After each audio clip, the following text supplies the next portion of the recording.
Wow, so we've just got really cool new pictures for the crossover on top of the ones we got last week, I believe.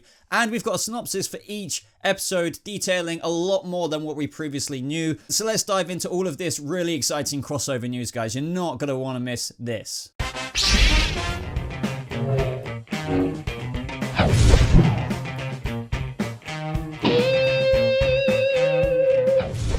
How's it going, people of the Arrowverse? Welcome to a brand new crossover update. Now, in this video, as I just mentioned in the intro, we've got a lot of stuff to cover. The synopsis for each Elseworlds episode and a whole bunch of really cool images, which I can't wait to cover. So I'm going to dive straight into this, but of course, subscribe if you want to stay up to date with everything Elseworlds. You're going to want to see it first here on this channel. And of course, like this video if you do go on to enjoy it. So the synopsis I'm about to read out is for the first Elseworlds crossover episode, which is The Flash. When Barry Allen and Oliver Queen wake up one morning and realize that they have swapped bodies with each other, the two set off to find out what disturbed the timeline to cause such a shift. However, things quickly go from bad to worse when they present their case to Team Flash and the gang doesn't believe them. Barry and Oliver realize they need Supergirl's help to travel to Smallville on Earth 38, where they end up meeting Kara's cousin, Clark Kent, and intrepid reporter Lois Lane. So that was a really cool synopsis that detailed quite a lot for the first episode of the Elseworlds crossover. Now, obviously, I've done videos reporting that we knew Barry and Oliver, after waking up, would seek Supergirl's help because, you know, on their Earth, nobody's recognizing them. So they're, wait,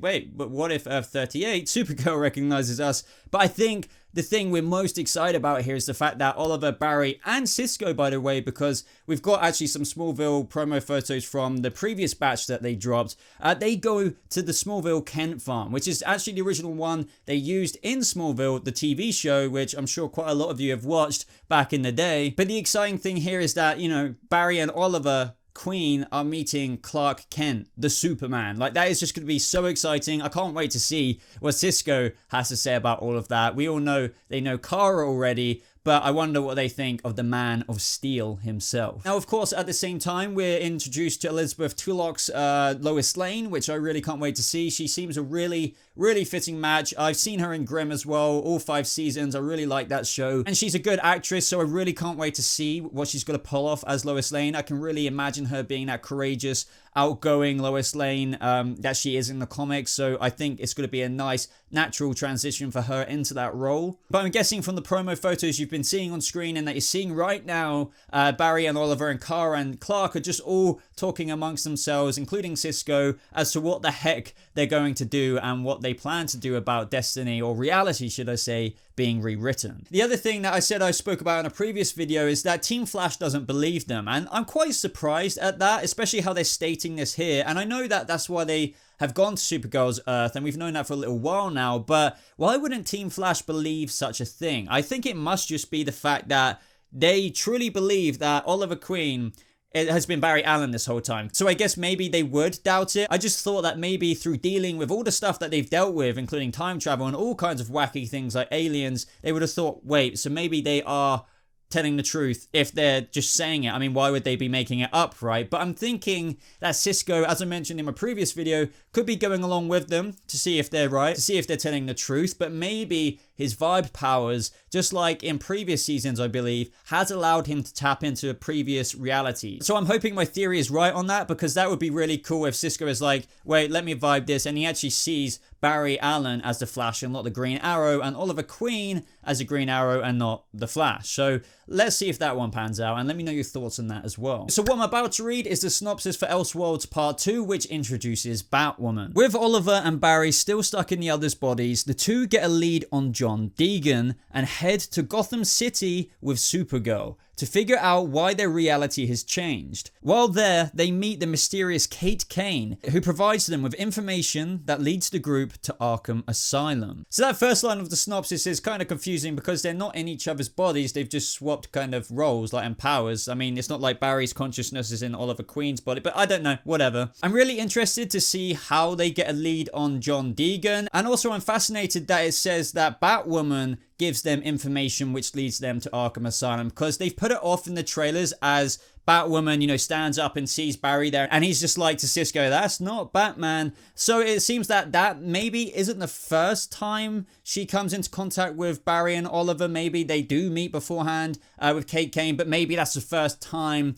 they see Batwoman in the costume, and beforehand when they get the information from Kate Kane to go to Arkham Asylum, and that's where John Deegan is. So yeah, you guys want to go there, and that's when they rock up after getting Kate Kane's information, and she also turns up, but not maybe as they've seen her before, but in the kick-ass Batwoman costume that you're seeing on screen. I mean, you never know, the synopsis could be kind of vague, and they actually might not know that Kate Kane is Batwoman, and they could have just got that information from her anyway with what she does in Gotham City. And the reason why I'm thinking that is because, you know, when Barry rocks up in the Batwoman Elseworlds, you know, little teaser trailer, he's just like, that's not Batman. And the way she's standing here in this promo photo, it could just be like the way it's being perceived by me here, but it could be that Barry honestly doesn't know that this is Kate Kane who they got this info of previously, and she's just not facing him. And also, like, they've detailed as well that Kate Kane is a bit somewhat annoyed that these heroes have kind of tumbled into her city, and she now has to deal with this, and she's got her own shite going on. So I don't know, maybe Batwoman facing away from Barry here in his Green Arrow kit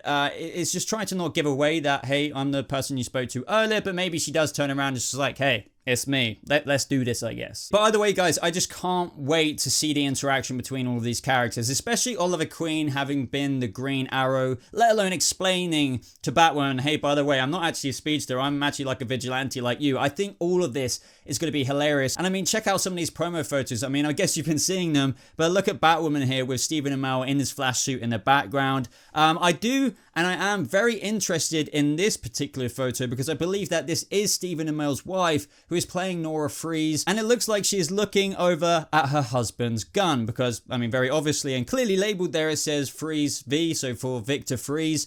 So that is Mr. Freeze's gun. We've got a little drop of that in the Arrowverse recently in Caitlin's Icicle Cometh episode, where we found out that the Icicle was working or has been in contact with other scientists such as Victor Freeze. So maybe since the time he was missing, Victor Freeze became Mr. Freeze. I mean, they were all doing cryogenic research, right? And obviously that fits perfectly in line with Victor Freeze. Very intrigued to see what the storyline is with Nora Freeze in this. Are they kind of doing a little different bit of a route, just like Gotham, the Gotham TV show did? They actually killed Nora Freeze off, which was very, very interesting. I mean, I personally didn't agree with that so much because that's kind of the driving force for Victor Freeze. But either way, it's going to be so interesting to see maybe this cold gun, if you will, in action. And I wonder if Cisco has anything to say about Victor Freeze's cold gun, considering Cisco made Captain Cold's cold gun. And obviously, with this being in Arkham Asylum, how many inmates are going to escape? Because it looks like Victor Freeze could very well be one of them.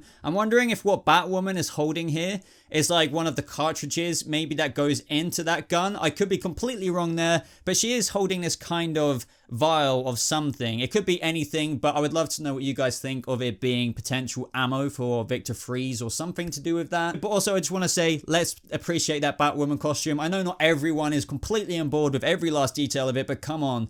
I think they've done a fantastic job with everything, including the cowl, the neck, the way the wig comes out. It's just brilliant. And I'm just so intrigued to see what Ruby Rose is going to be like and how Batwoman is going to be on the Arrowverse screen. But also some other screenshots that are possibly set within Gotham. One definitely being set in Gotham. To note of course, of the Monitor here. We've seen a clip of this before of the Monitor handing or seemingly handing the book of reality, what I like to call it, to Dr. Destiny, saying, I offer you godhood. Show them what it means to be a god, or something like that. He could be speaking about the Superman Prime version of Superman we're getting in this crossover, but it did seem that he was saying that sentence to John Deegan. And funnily enough here, we see the Monitor holding the book again to John Deegan. So it's just like, what is exactly going on here? It kind of makes me laugh because every photo I feel like we've got of the Monitor, except a couple, he's holding the book. Just like this, like, can somebody please take this burden from me? Like, I just don't want it anymore. He's just like a puppy with a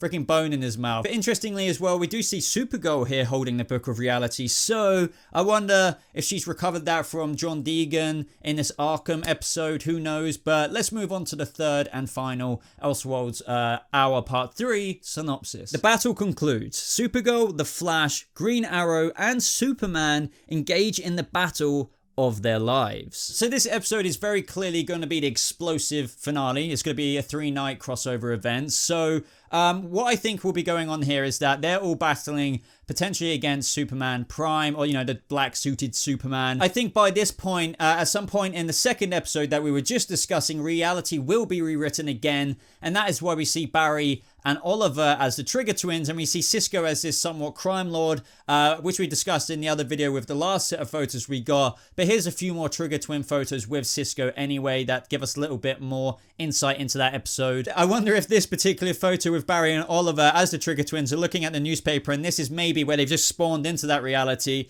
and they're looking at a paper and Oliver's showing it to him, just like maybe the headline's about them saying, oh, the Trigger Twins just broke into this bank on behalf of the crime lord of Cisco. I don't know. You know what I'm trying to get with here? Maybe this is them identifying the new reality that they're in. But guys, look at what we have here. We have previous villains, Malcolm Merlyn, Joe Wilson, and of course Ricardo Diaz as cops in this reality. So that is absolutely hilarious, and it's just funny that they've put the villains as, you know, obviously protectors of Central City, so it seems, on that police car. I think maybe this is just going to be a tiny little funny bit in the crossover. Maybe they will have a bit more of a prominent role as the police, but I doubt it. But it's probably just going to be a little cameo just saying, hey, look at what we've done with the villains. But all in all, guys, that is the gist of all of the new information we got on all 3 episodes of the crossover and all of those fantastic images. I would love to know all of your thoughts on this down in the comments below. Let me know if you're excited by any of the new photos and the synopsis for each Elseworlds episode. Of course, guys, let's start that conversation down below. Let me know if you agree with any of the theories I said about some of the things I pointed out for each episode, or just offer me some of your insight as to what you think might happen with all of the new things we learned in today's video. But other than that, everyone, subscribe for more Arrowverse videos just like this, and hit that like button if you've got this far and if you liked the video. As always, links are in the description down below to my social media, to my Patreon, and other places to support me.